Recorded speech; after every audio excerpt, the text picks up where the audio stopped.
All right, welcome friends to another Napa Institute conversation. Today was a big day. We passed the Coronavirus Aid, Relief, and Economic Safety Act, also known as the CARES Act. Our guest tonight, Eric Kniffin, is a friend of the Napa Institute. He's been in a number of our conferences. Many of you probably know him. Just a brilliant attorney. He's with a partner at Lewis, Roca, Roth, Gerber, and Christie, based in Colorado Springs, Colorado. Eric is part of the firm's Religious Institutions Practice Group, which serves dioceses, churches, and other ministries in 34 states across the country. Before entering private practice, Eric served at the Department of Justice and the Beckett Fund for Religious Liberty, another great friend of that institute there. Eric attended Wheaton College and received a master's in theology from Gordon Conwell, an evangelical seminary, convert just like myself and my wife, so good to have another convert. He went to law school at the University of Notre Dame. Entered into full communion with the church in 2004, shortly after leaving Notre Dame.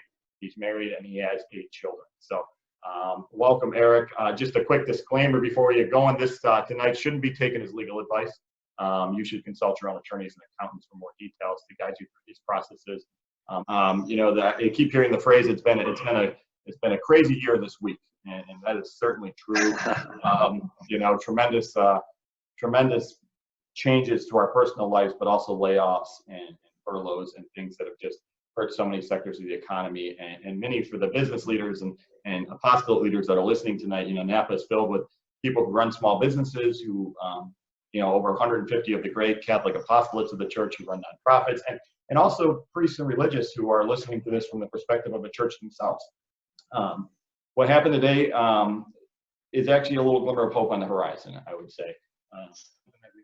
All look forward to. This CARES Act, you've heard all over the news, but what is it? And, you know, I'd like to open it up just right now, Eric, if you could just tell us a little bit about more what happened today and how does it affect small businesses and nonprofits? Sure. There's a lot of different parts to this act, but to focus on the parts that really impact most directly small businesses and nonprofits. I guess just first of all, small business here means 500 employees or less. There's some complicated rules in terms of how that works and how employees are counted, but that's the number. It's the same number that was used in the paid sick leave and the paid family leave act that was passed last week. So we talked about small businesses and small nonprofits. That's the number we're using. The overall theme here for the economy and for small businesses in particular, I think just to start with sort of an emotional, like, what is Congress trying to do? Congress is trying to say, relax. We want you to relax. We want you to help your employees relax. And so an extraordinary bill, now an extraordinary law that makes available generous, easy to obtain, and partially forgivable loans to small businesses and nonprofits. And the carrot here, the condition is, the purpose of this is to help keep the business afloat, the nonprofit afloat, but also to keep people on payroll. So we saw this with the Paid Leave Act, and now this one too. Congress is saying, what do you need in order to keep people on your payroll, to keep people on your health insurance? So it is helping individual people through helping small businesses and nonprofits. And then you mentioned the Leave Act, which we might want to just touch on briefly too in a moment, because that'll help. If you can't pay your employees right now, it will probably help you buy some more time, I guess is what you can say. Let's talk a little bit about those loans and what that looks like through the Paycheck Protection Program. So essentially what the government is doing here, like you said, Eric, is allowing us to bring people back or keep ourselves from terminating people. The idea is to keep the workforce intact and decrease those number of unemployment filings. And through that, let's talk about how this works. You apply for an SBA loan, and the word loan is going to scare a lot of people, but really that loan becomes a grant if you meet certain requirements. And I don't know if you want to talk just a little bit about who qualifies and what the qualification is, the 250% of payroll, what that means, and then what is actually forgiven at the end, which the 8 weeks inflation there. Can you just talk a little bit about that? Sure. So really broad strokes. The amount of the loan is going to be, and this is for established employers that have been around, have been roughly the same size, are not seasonal businesses, are not upstarts. You take your average monthly payroll for the past 12 months, and then 2.5 times that is going to be the amount of loan, up to $10 million. $10 million is the cap. And so it's based on your payroll. And then once you get that, or the process of getting it, you have to demonstrate this has been our payroll for the past year. But then beyond that, it's very simple self-certifications. It's a good faith statement saying, I need this money in order to stay afloat. I need this money to keep my people on staff and to pay payroll. And that's basically it. The Small Business Administration has decentralized the loan application and approval process. And so local banks around the country have authority to review and approve these. So that's going to speed up the process a lot. Yeah. And then once you get the funds are not only used for payroll, but for payroll to pay group health care benefits, salaries, commissions, other sorts of compensation. And then you can pay interest on mortgage obligations, pay your rent or lease, and then also any other debt obligations that you've already taken on before you get the loan. So you can't go out and incur new debt and start paying that off with this. But so very generous terms. Essentially, the loan becomes a grant, and then anything else beyond that you borrow becomes an unsecured loan, which is also different from traditional SBA things. Usually, they're secured with a personal guarantee or collateral, and in this case, that 250% of payroll, that loan is unsecured, which I think is also a big benefit here. So yeah, and then the only caveat there, again, Congress is saying we will forgive this loan for these 8 weeks if, when we come back to this in 2021, if we come back and look at it, you have maintained payroll. So that's the carrot. Yeah, and for those who may be self-employed or who are 1099 employees, are you comfortable talking a little bit about how this affects them? How is it different than a small business? No, I haven't looked into the details in terms of obviously what payroll is going to be a different, like it doesn't really apply. But I guess just in broad strokes, Congress is aware that a lot of people are self-employed. We're in the gig economy, and that was taken into account so that there's no gap there. So there are provisions that are available for individuals if nonprofits have working with independent contractors, people who are on a 1099, and they're worried about, look, you're doing these generous things for your employees. What about me? I think the answer is you can go on your own. You can apply for your own loan under this provision. That's wonderful. Yeah, and these are the types of things that, as we get more than 10 hours away from the bill passing, we'll kind of unpack the coming weeks. But appreciate Eric kind of coming out here 10 hours into it and giving us his advice. How about one other thing I wanted to point out on the salary? It will cover all salaries except for people making over 100,000 at the company.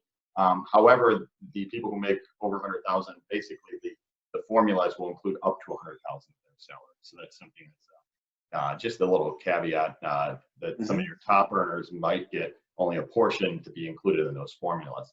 How about for people who kind of acted right away? They had to furlough people in the crisis. Just there's a cash flow crisis. Have they hurt themselves? Is it now? Oh shoot! I went too quick, and now I don't qualify. That's a really good question, John, and I've heard that a lot. People who've already made some decisions. As I mentioned earlier, your ability to get the loan, the amount that you're eligible for, is based on your average payroll over the past 12 months. So if an employer in the last week, in the last 2 weeks, made some decisions, putting people on furlough, reducing salaries, I know that's something that a lot of people have done, that will not have a very significant impact on the amount of the loan you're able to apply for under this law.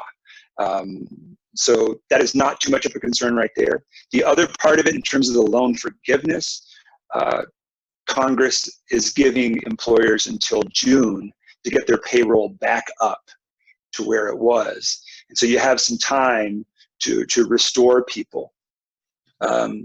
So with those provisions in mind, whether or not employees are going to be taking available of the paid leave that starts on April 1st, we can talk about that in a bit. But there is a recognition that, so simply because you already have made some important decisions about your payroll, about your staff, doesn't mean you shot yourself in the foot. Excellent. No, that's great. Do we know at this point how long we anticipate the loan process taking? I think it's going to be very fast because everything is decentralized and because the criteria are so simple. You know, there's not a lot to do because these are backed by the government, because the eligibility criteria are so simple. I think it's going to be a quick process. I've had some other people, another webinar I did on Tuesday, that were telling me that the SBA is backed up a number of weeks because there has been a lot of activity recently. So that's going to come into play. I know that the SBA is looking at authorizing additional financial institutions. Congress is in a real hurry, and so all the administration, SBA is too. A lot of this was trying to get out before April 1st when people have payroll due. People are going to be paying mortgage payments and rent payments. So the idea was to get out there, and even if it takes a little bit longer for the stimulus checks to get out, another part of the law, at least people know this is coming. Yeah. But we don't yet have a solid idea in terms of, so when is the first day you're going to be able to file an application? How long is it going to be after that until you get your money? So, hopefully your organization is in a position where it has enough cash reserves that it can hold on, for 4, 6, 8 weeks until we get these things ironed out. But for those who aren't, I think the federal leave that's available is a quicker way to get some federal money back. That schedule is a bit more established. But certainly Congress is doing its best to get stimulus checks out, to get this SBA loan program up and running, so that, perhaps today there's been sort of the psychological message that's sent. It's like, this is going to be okay. We're going to help you. This is not going to fall on your shoulders. The government's going to take it on its own shoulders. And that's fine. That helps a lot. But then actually getting the money out is something we're just going to have to wait and see a little bit. There's also the issue of regulations. So both Department of Labor and then also SBA have to put out regulations in terms of how these different laws that have passed in the last 2 weeks are going to work, how they're going to be administered. Everything has been pretty bare bones. The terms that I've seen are very, very generous. Congress does not want to get caught up in the details. It just wants to get the money out, which is a little bit scary because I think there's a lot of room for abuse. But that's a risk that they're willing to take right now in order to make it simpler to administer these programs and to get out the very clear message that Congress wants to help and is pumping money out there back into the economy, back into major industries, into individuals' pockets, and into small businesses. Yeah, no, I think that's very much the case. I heard Steve Mnuchin say that they wanted to get the money in people's hands by April 15th, which would be just a couple weeks away. So I don't know how they're going to do that, how they're going to cut all those checks with people working from home. That's going to be quite a trick. No, it's going to be a challenge. But to your point, they understand the crisis we're in and the needs that people have.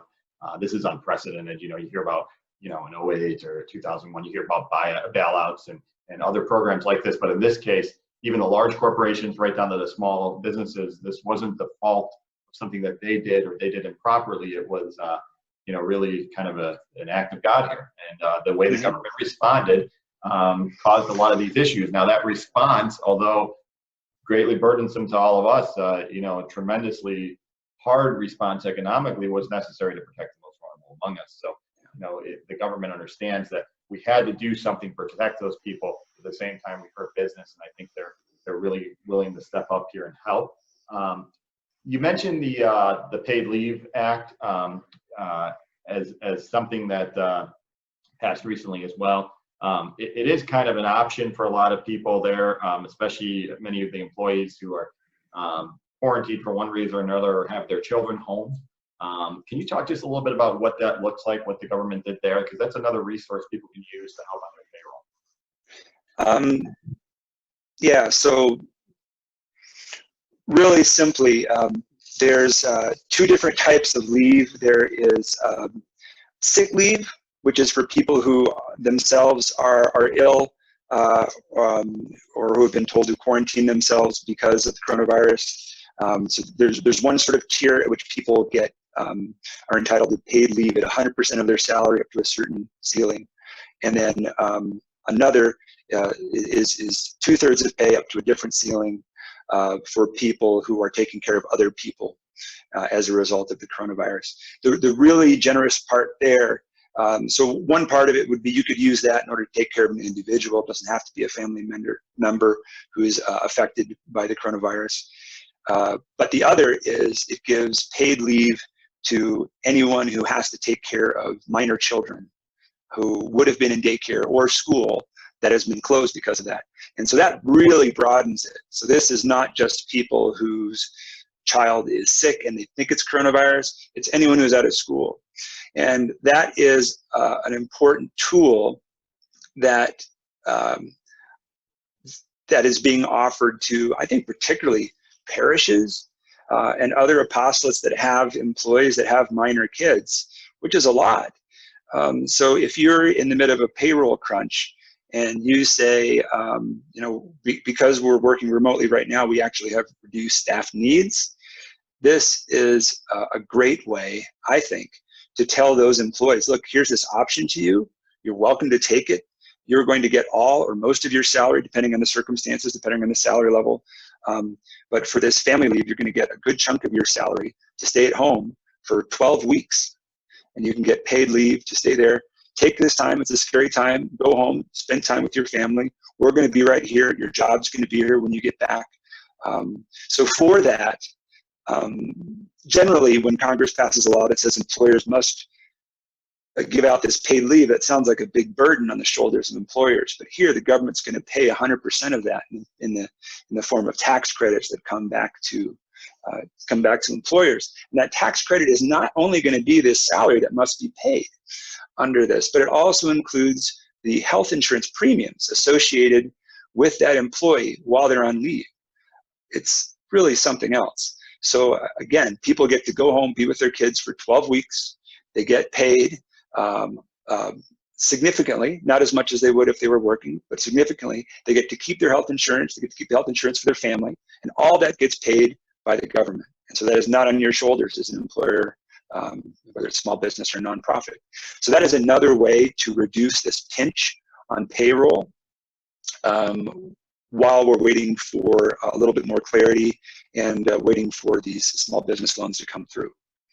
That's great. You know, it's an extraordinary thing, and these are extraordinary circumstances. So, you know, setting your politics aside, this is great things that are happening to really get our economy going again. I don't know if you're comfortable yet, Eric, talking about some of the new charitable incentives. We have a lot of nonprofits and churches that are probably listening in as well. So there's a couple new charitable incentives, the $300, but also the increase of the AGI and all that other stuff. So do you want to talk briefly about that? I have not looked into the second one yet. The big thing that really is sort of easy and obvious is this $300. So of course, what's already baked into the tax code is that you get to deduct your charitable deductions from your taxable income. And so whatever your taxable rate is, so you get a third, a quarter of whatever it is that you donate back in the form of reduced taxes. This is different. So this is a one-time $300 100% dollar for dollar tax credit. And so what essentially the government is saying is every individual who pays federal taxes gets to take $300 they would otherwise have paid in taxes and gets to redesignate that to the charity of their choice. And this is available to people whether they itemize on their taxes or not. So it's available to anyone who pays taxes.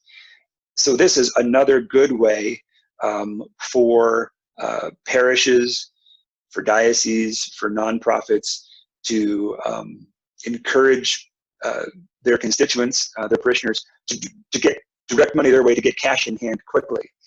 So as soon as that becomes available, that can be done. And so that is a way right now. I mean, I was talking to my pastor yesterday, and you know the anticipated drop in in contributions just from the weekly collections. He's already looking at reducing payroll, and I was trying to talk him down, just sort of calm down and sort of saying, look, you don't have to make that big decision right now. Let's just keep talking. Take a deep breath. So what I said to him is what I'd say to everyone, listening to this, our conversation here as well. But in terms of that short-term cash pinch, as well as the overall financial picture for the next year, this is a great benefit that people are able to, at no cost to themselves, donate $300 to the charity of their choice. Yeah. No, I think that's great, and I think it brings a lot of calm to some of the churches and nonprofits listening, but also those who are possibly benefactors who are maybe nervous about their giving because they're nervous about the economy. It gives them a chance to kind of reconsider that, because these nonprofits, they really need you, especially these parishes, without having the masses. They need the donations, and we can't be led by fear. We gotta support them. Napa does all their work with the priest formation, and that's kind of, we were nervous about where's that going to go, but there's all sorts of opportunities here for donors to get additional benefits beyond the things we're talking about. Now, staying in that same lane of kind of the nonprofit and church world, used to be Beckett, you've argued cases at the Supreme Court on religious liberty. How many of the people in this religious world are nervous about taking money from the government. Is it okay for me as a church or a religious nonprofit to even go there? You want to address that a little bit? Yeah, so the first response is good question. That is really an important question. That's part of a lot of conversations I do. A lot of the work that I do is consulting and doing auditing with religious organizations, keeping them out of trouble. And this is one of the things we go through. I did this with a Catholic Charities for a Diocese a couple of years ago. We went through 27 different grants and sort of said, I came back to them, this big chart. I said, here's all the conditions that are in the money that you've accepted. And yes, this is a federal grant, or this is a state contract, but it comes with federal money to the state. So therefore it comes with all these conditions you didn't know. And it happens a lot. And there's a lot of these nasty conditions that are in there. That said, although I have not dug into the SBA regulations yet, I have some other partners of mine that were looking at that this afternoon. This law is clean, and I believe that the regulations under the Small Business Administration are clean, in that they do not contain the sorts of snags, the sorts of conditions that would normally give faithful Catholic institutions pause. So that's great news. The other thing, of course, is that under this administration, I know they care a whole lot about religious liberty. We've seen that. Eugene Scalia is the head of the Department of Labor. A lot of good friends of mine, of all of ours, throughout the administration in these various agencies. And so that's really good news. And the way I see it, even if what looks like Biden would win in November, by the time he would get into office, by the time it takes a couple of months to get people in various agencies and up and running, it's really kind of too late at that point to add nasty conditions onto the loans that have been offered here. And so as a general matter, I'm very much appreciative, and I'm really glad that I've gotten this question so often about, shouldn't we be concerned about the ties with federal money? Yes, you should. But this seems to be clean, and I think we can trust this administration to keep it that way. Yep. All right. Well, I appreciate it. This half hour, we wanted to talk a little bit to Eric about the kind of broader picture of the bill. Like I said, I'm going to invite him back on if he's gracious enough to come back on as we get a little closer. And sure, of course. We'll probably receive a lot of questions after this particular talk. But a very busy man. You've done a lot of great work, and I'm sure right now is an extraordinarily busy time. So we really appreciate the friendship and the ability to come on and talk to us. We'll post contact information for Eric if you don't have an attorney or you want to take his services. It's among the best you can do. So all those resources will be on our website, as well as the other resources related to the virus and other things that we're talking about. But really appreciate it. It's only been about 10 hours since this thing passed. Different information we've seen this week. Every time we read one, it changed, and it was different. So it was, the 10 hours after the actual bill passes to come on and give us this kind of 30,000-foot view of it. We'll take more questions throughout the week, and then probably come back later in the week and discuss it further. But these are crazy times. Our social lives, our economic lives, and quite frankly, our spiritual lives, they're all been completely interrupted. And it's time to get on our knees and pray, but also to take advantage of all these great things. So don't be nervous about what's going on. Just trust in God, and these resources are available to you. So don't be afraid to take them. Eric, anything else you want to talk about before we take off tonight? No, I would just say thank you to the priests and to all the apostles that are out there continuing the great work under additional stress, finding creative ways to minister to people and to help them during this really crazy time.